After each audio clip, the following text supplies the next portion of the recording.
Kenny here with Gardening Simplified. Fall's here, and let's take a look at the garden and see where we're at. When fall comes and temperatures start getting cooler, a lot of the summer crops play out, and a lot of times our beds are empty. We clear out these crops and we get ready for the fall crops. Now normally you would have your next crops ready to come in, but you don't want to leave your beds exposed. Now with mine here, they have compost and they have mulch in them. Now you will have a little bit of a time with some of your crops when you replace them, because what happens, and it's just like right here, we had purple hull peas here, and you're going to get a certain amount of germination. Now we don't get a lot of weeds because of the way that we garden, but we are going to end up having to deal with what we would call weeds as far as the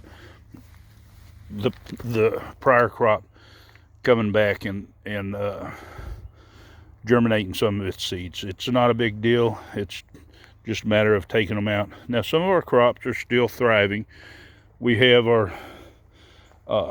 lima beans here, which are starting to load up with pods. It won't be long. These will be filling out. They have plenty of time to make it, unless there's some kind of really strange year, because normally we don't get our first frost until the average is about the middle of November. So we ought to have a good crop of these. We've had a real hard time with these. We did use bamboo to hold them up, and we've had winds from a lot of these hurricanes that's come on through, the tropical depressions that's followed them, and they've tend to blow them down. In fact, they actually broke a few of these. So as you can see, there's a whole lot of extra support put in there, and hopefully this will take care of it for the rest of the year. But this crop is long from playing out. As you can see, it is loaded with blooms, and I'm sure there's going to be a lot of peas that are put on here. But one thing about this is that I want to explain is the support for these, and we're going to do these different next year, but it needs a lot of support, because there's a lot of weight of the plant vines if they're really thriving. Over here we have a few of our new beds that have been planted, and I've really been dealing a lot with weed pressure in here, not from grass and such, but I would say it's actually from the prior crop. I have we took and put black plastic down on this to keep the weeds from or to kill the grass and everything. But what happened is there were watermelons in this area, and we've had really had a lot of them taken. Just keep coming back up, but it won't be long the seeds will germinate. Most grass seeds or most of your seeds, the small seeds, won't germinate through a couple inches of compost, but watermelon seed, squash, stuff like that, your bigger seeds will. And we could have come through and we could have harvested all the small melons and stuff that were in here, but we didn't, and so we just have to deal with this. But we have down here on the end, this is our giant red leaf mustard, Japanese mustard, and then we have our regular mustard in here, and then over here we have the turnips. These are purple top, and right next to it we have kale for a certain part of this row, and then the rest of this row and this row over here we have spinach. And spinach, I want to kind of give you an idea so you know, but spinach, when it germinates, it looks like grass. So those of you that haven't grown spinach before, you need to know what your plant's going to look like, because if you had regular grass growing, you might want to pull up some of these weeds that are coming into your garden bed. But realize that your spinach kind of looks like grass, so that'll give you an idea of what not to pull out. Most of your other plants, they kind of look different than weeds whenever they come up. Most greens, whether it's Nebraskas or most of your plants, are going to have a leaf that kind of looks like this. It put out two leaves. They kind of have a similar look for all of your greens, so you'll know what you're looking for. But every one of these has that same look. And a lot of times we get so used to gardening and we know what to look for, but we forget to tell some of the our YouTube watchers and subscribers some of the basic things that they need to know. The same things over here. Now in this bed we have radishes, and they're sown kind of thick, but as long as they're fertilized good and watered good and the ground's loose, we'll just thin them as they get available. But your carrot seeds too look like grass. I mean, they come up, they shoot up a couple of little leaves and a little stem, but realize that's what they look like.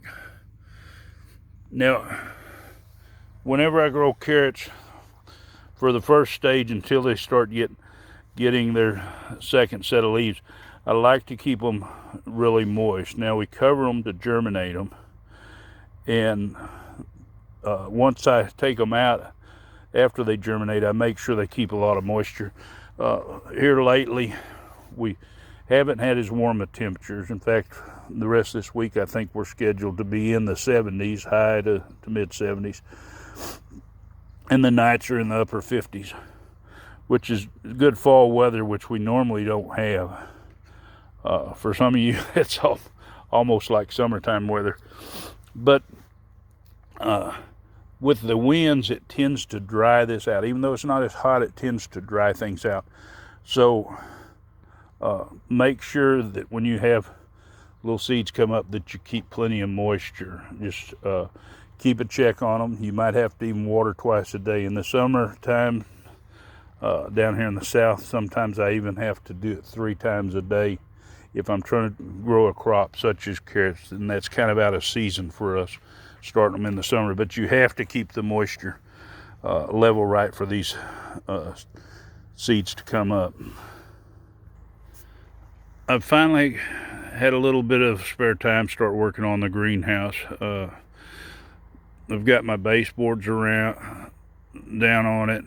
I've got all my pipes screwed together so they'll be solid. And now I'll start working on the end walls. Then we'll put some poly over it so it'll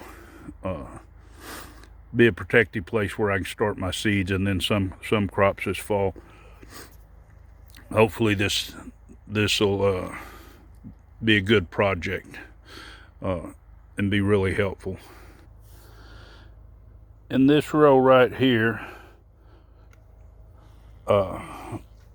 where I've got a insect netting over it, it's not so much that I'm protected from insects. These are cauliflower, and I have some broccoli, but I also have a rabbit that decided to come in and started eating the leaves off my plants. I'm going to say it was a rabbit because I don't find leaves that partially chewed on. The leaves are basically snapped off, and I've seen him in here,